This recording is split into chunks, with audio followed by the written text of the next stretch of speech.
media. Honestly speaking, where I'm from Bauchi State. I don't campaign on Facebook. I don't have a Facebook page for my campaign. Politics is local. My people, they don't care about what you say on Twitter. They don't care about the post you put on Facebook. It's what he hears in the Shayi streets or Suya or in the markets or in the gathering that concerns his opinion or shape the decision he makes. I might divert a little. We were talking about the National Assembly. Majority of Nigerians don't really, if I'm to ask now, who is your senator, who is your House of Reps member, they don't know. So how will you even know what he's supposed to do? Legislation is beyond just being an honorable member or a senator.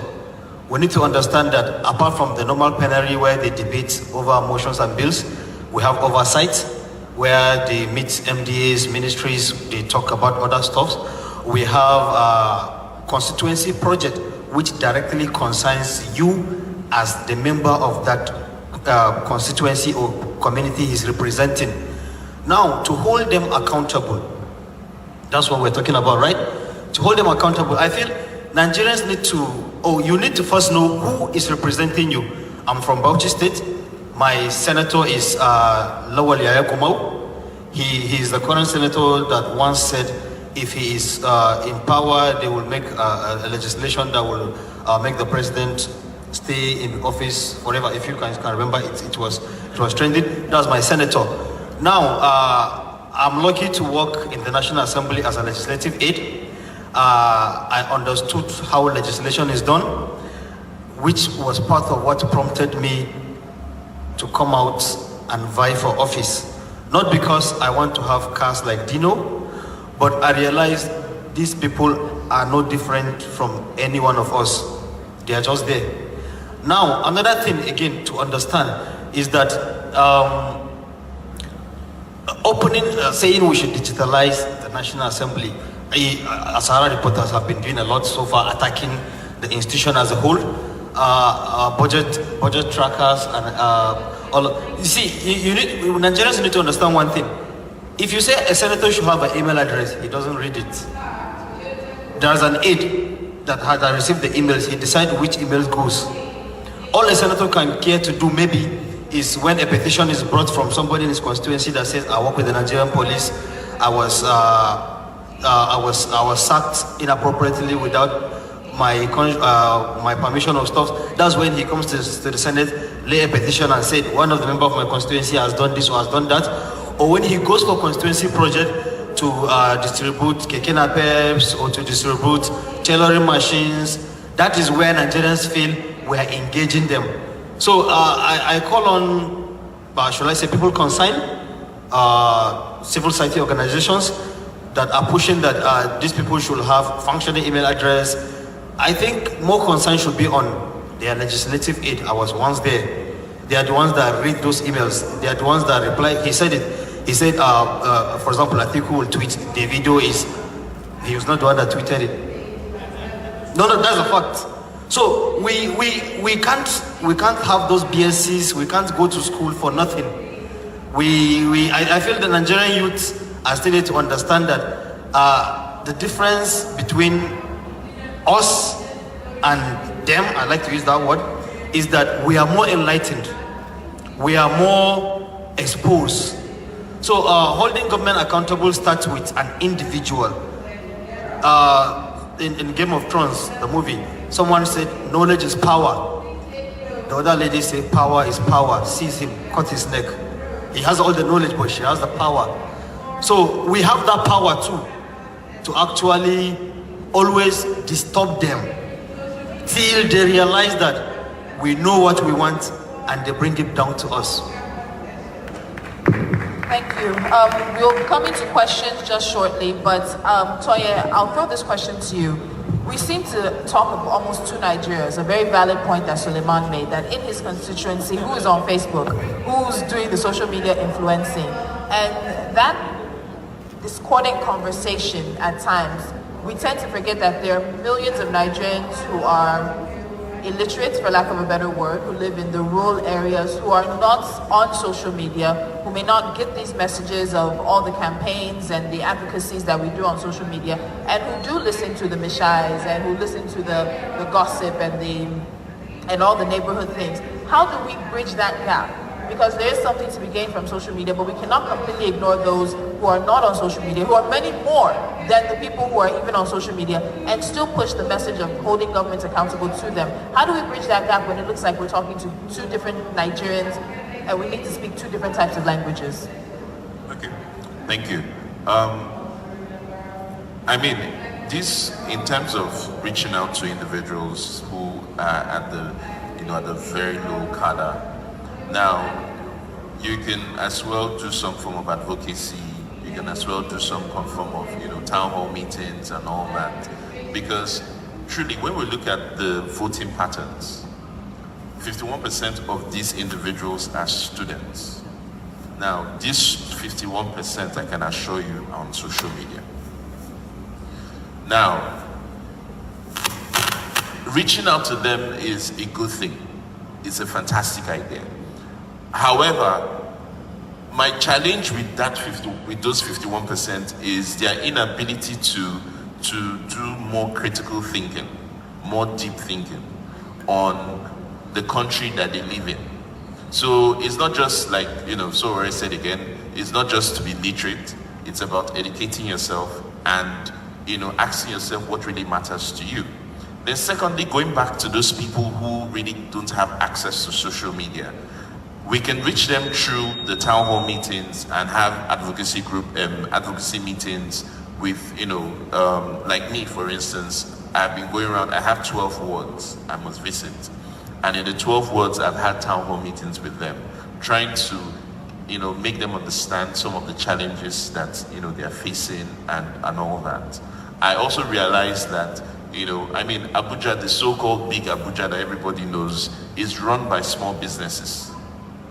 That is what runs the economy of Abuja.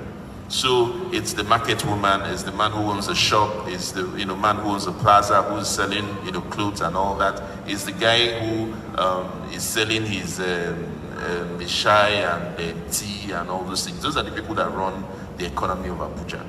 Now, those people, however, do not know or do not realize that every day the government, as it is now, not federal government, the municipal government, every day is harassing them out of their businesses. Now, these same guys, when you go and meet them and say, look, do you know this thing? You shouldn't do this, you shouldn't do that. They don't know. So the only way leaders, like the new crop of leaders, can do is to reach out to them and talk with them. How many, like he said, how many of us know who our senators are? How many of us know who our House of Rep candidates or House of Rep members are? How many of us know who the chairman is? In Abuja, we found out that 90% of the people we spoke to did not know who the chairman of the municipal area council is. We went out and we asked questions. Who is this guy? They don't know. They just know the office, but they don't know the individual. So how do they vote? How do they associate an individual, a candidate, or a party? I will throw some numbers for you. Now, in the last election, the municipal area council had a total vote of about less than 100,000 votes out of a voter population of about 920,000. Now, it's a big challenge. Now, these guys are the ones that take, the municipal takes care of, your immediate environment, sanitation, water, roads, markets, parks, and all that. They take, tenement rates and all those things. Now, the reason why is, and I'll also say this, Abuja is a cosmopolitan city, yet underdeveloped. So you have a lot of big houses, you have a lot of massive roads and all that. But yet, the individuals who live in the Abuja, a lot of them are underdeveloped. So when reaching out to those people and say, oh, look, you have to do something, like, oh, I didn't know, oh, I would like to know. So what my candidacy has done is to shed, a lot of light on the municipality. And so I will also speak to young people that, look, we need to go back to the grassroots and reach out to them. Some of them don't know actually. So it's good we're on social media, it's good that we speak on social media, but at the same time we need to take the message down to them. That's my thinking. And it's a two-way. So you're building on social media, you're also building at the grassroots level.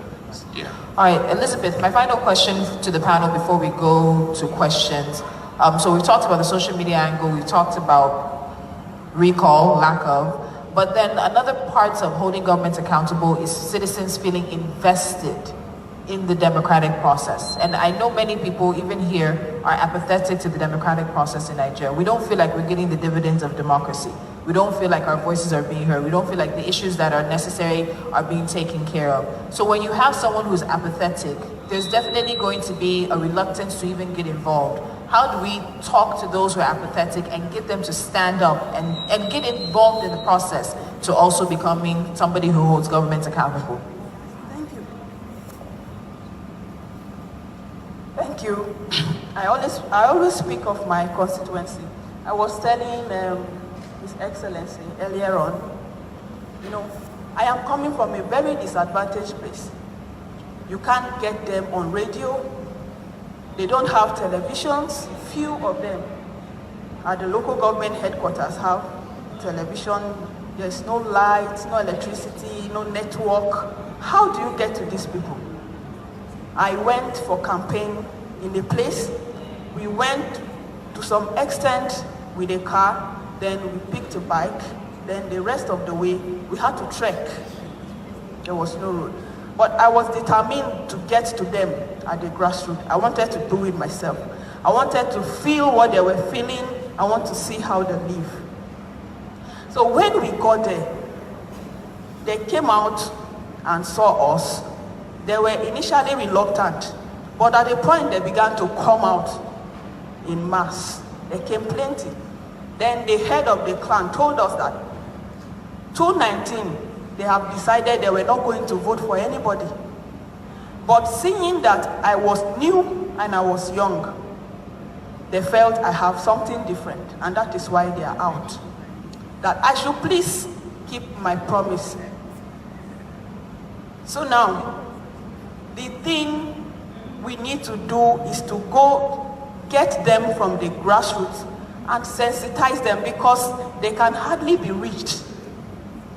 So to bring them out, you get to some places, there are no schools.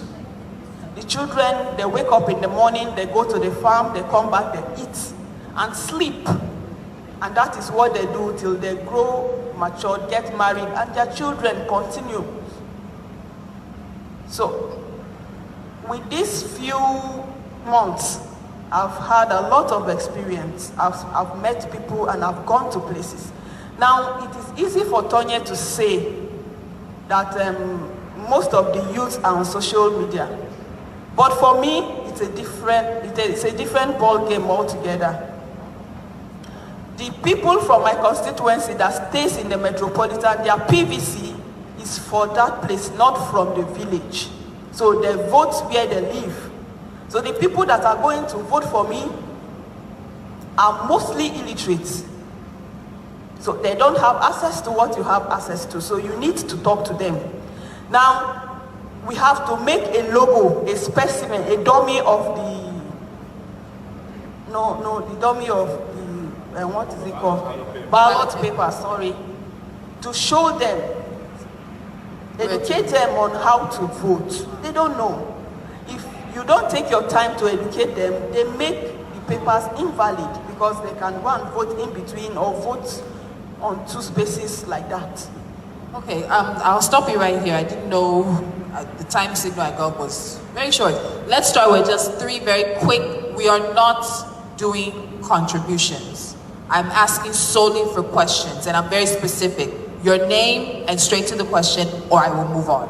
Nigerians and microphones is like this. We have a lot here. So please, let's respect the panelists and let's respect others here. 3 questions, your name and your question, please, straight to the point. The young lady here, the young lady back there. Can I, gentlemen?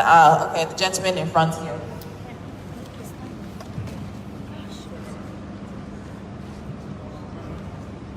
Good morning. My name is Samia. I'm a student. So I just wanted to ask that when it comes to the voting situation, what is any body doing about making it a more conducive situation? Because I have my PVC and I know what I suffer to get that PVC, and then to collect it, and then when you want to the actual voting day to go come the queue.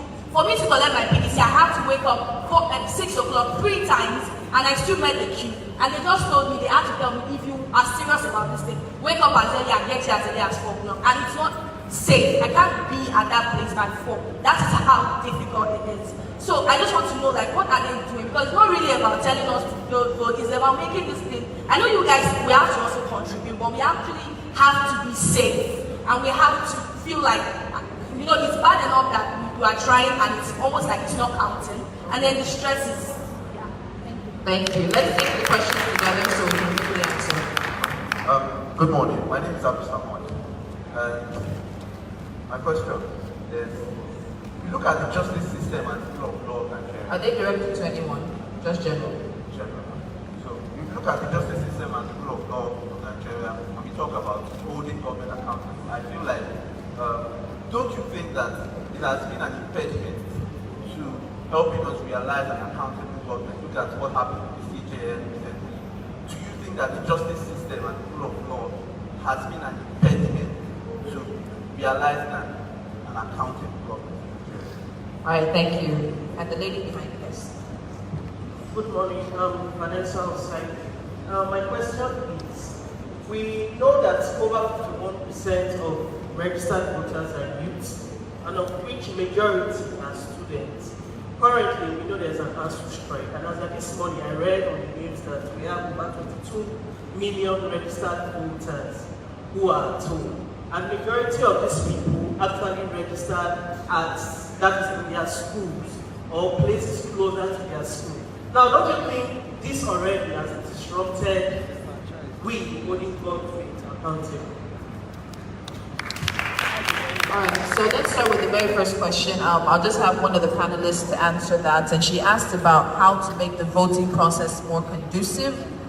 What is being done? I don't know if anybody can speak in terms of what INEC is doing in that regard, but if you have any information, please share that. Tonya? Okay. Let me say something, yeah? Where we are right now as a country, where you know, part of my language, but we're in a big mess. Now, we need to do everything humanly possible to get ourselves out of that mess.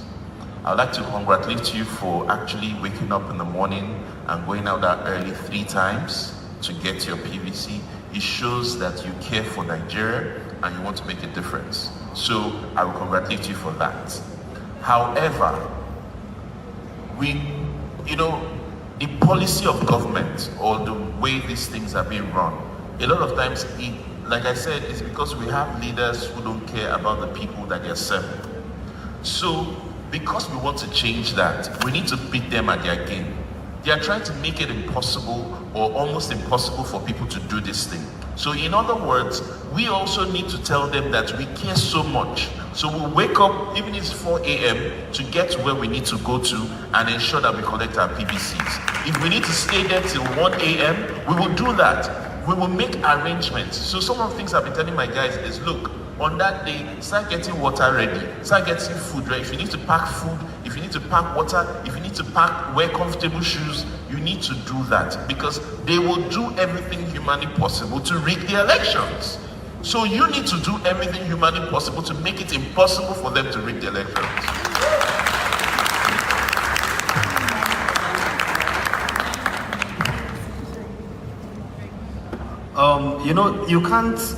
You can't do same thing and expect different result, right? Maybe you have been voting a similar party or a similar kind of people. So imagine where you have to do your voters registration online after 2019, where you don't have to, you have the data connection. If we can vote Big Brother Nigeria online in millions, we can do that.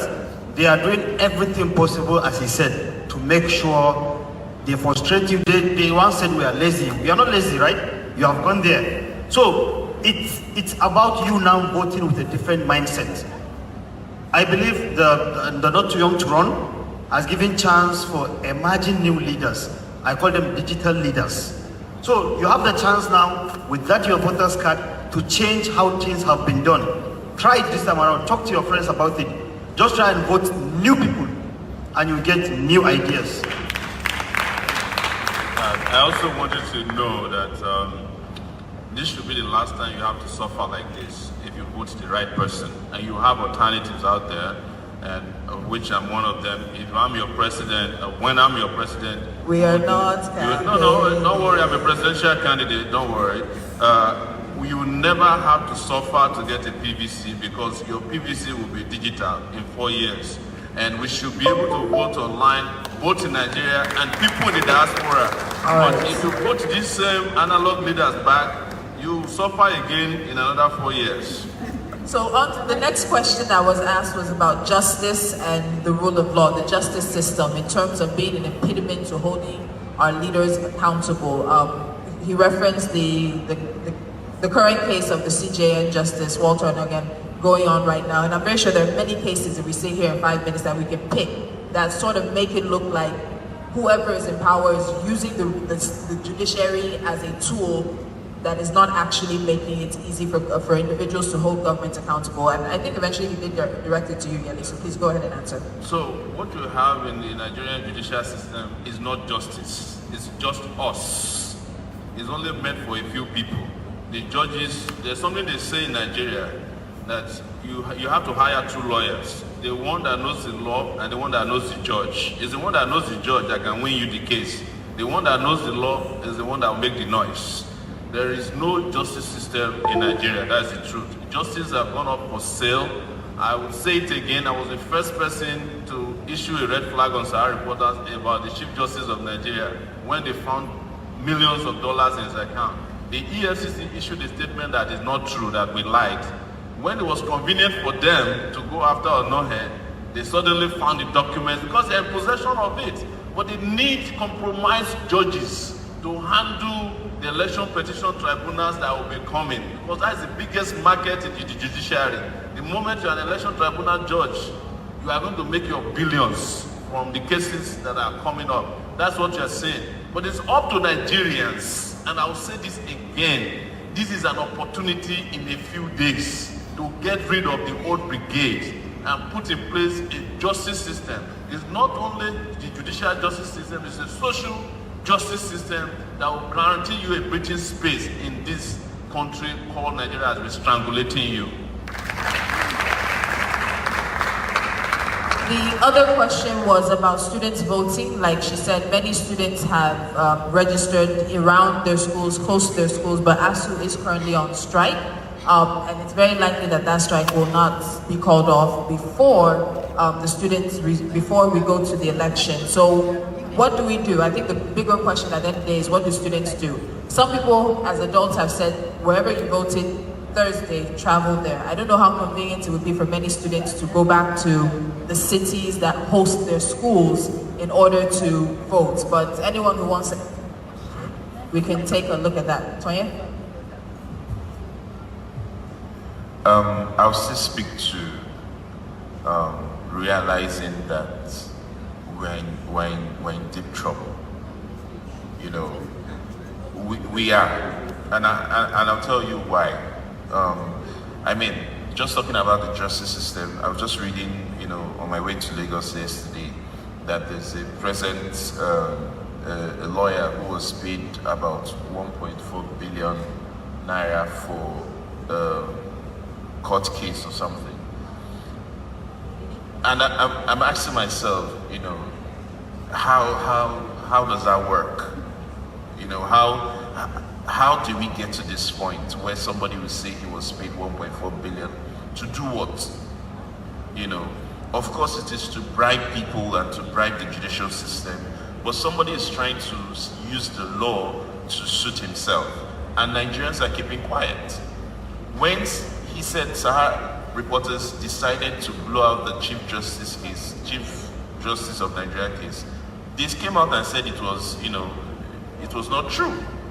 All of a sudden, there's a report that they also leaked and said that that he has the money he has in his accounts are proceeds of crime, or of bribery and corruption or illicit funds. We need to realize where we are as a people.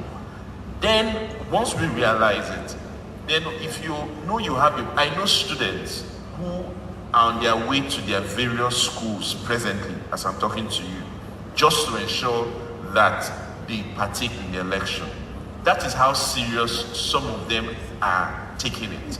Now, for the mere fact that some people have refused to do it does not mean that others are not doing it. So we need to focus more. My mentor said to me one time that it is not as if we don't have good Nigerians or good leaders, but the media and we, the followers, have focused more on the individuals who are not doing it, that we've forgotten that there are people actually getting these things done. So we need to tell these students who have decided that they are the biggest or the large chunk of people who have collected their voters together, look, it is time for you to sacrifice. If you do not sacrifice for Nigeria, then you cannot blame anybody. You can't point fingers. That is the truth. So INEC, like I said, has done something that will frustrate people. The federal government has also worked with INEC to do that. But we need to beat them at their game and actually go and actually vote. That's my take on it. Thank you. Thank you. Apologies, I know we want to take more questions, but time is not with us. I just want to remind all of us of just a few things before we leave. There are 84 million plus registered voters, and I hope that the majority of you in this room are registered and have your PVCs. There are almost 12,000 polling units, 91 registered political parties, and the elections are less than 10 days away. Obi has talks about a 20-year cycle. If you're a student of political history and you look at other countries, you do see that there is an opportunity to develop and change. Nigeria is on the cusp of another 20-year cycle. The choice is yours, really. And also, there is a new generation of Nigerians that are going to turn 20. We call them children of democracy. They are the secrets to defeating the old brigade.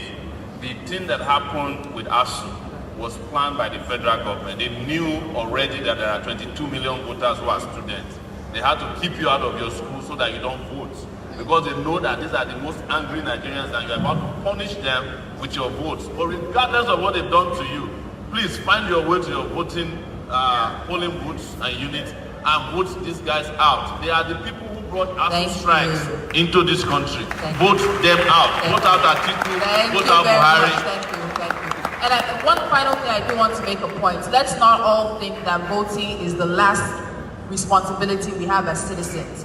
Voting is the easiest and the lowest hanging fruit in a democracy. If you're going to hold government accountable, either you voted for the person who wins or you didn't vote for the person who wins, you need to be involved after the elections. Democracy does not end when a winner is declared. So please, after the elections, be engaged, look up to EIE. Budget is doing a fantastic job. Tracker NG, shine your eye, let you know who your representatives are. Please go on these platforms. Citizen Gavel, they're all on social media. They're all young people oriented. You have the tools at your disposal. Please, let's use them. Thank you very much.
taking afters too? No, just me. Okay, just Thank you very much. No worry.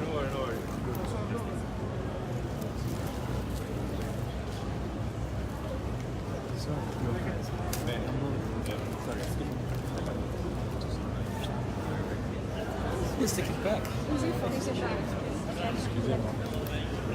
Well, just give it to him first. Thank you. Yes. Sorry. Take his picture is where. Alright, so we can go somewhere else now. How cool is it?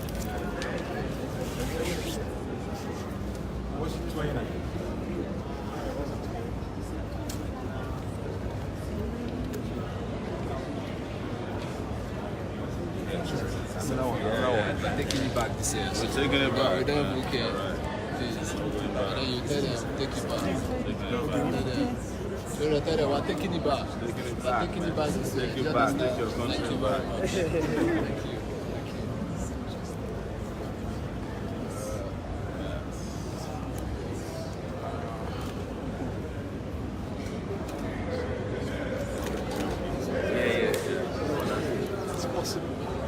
Yeah.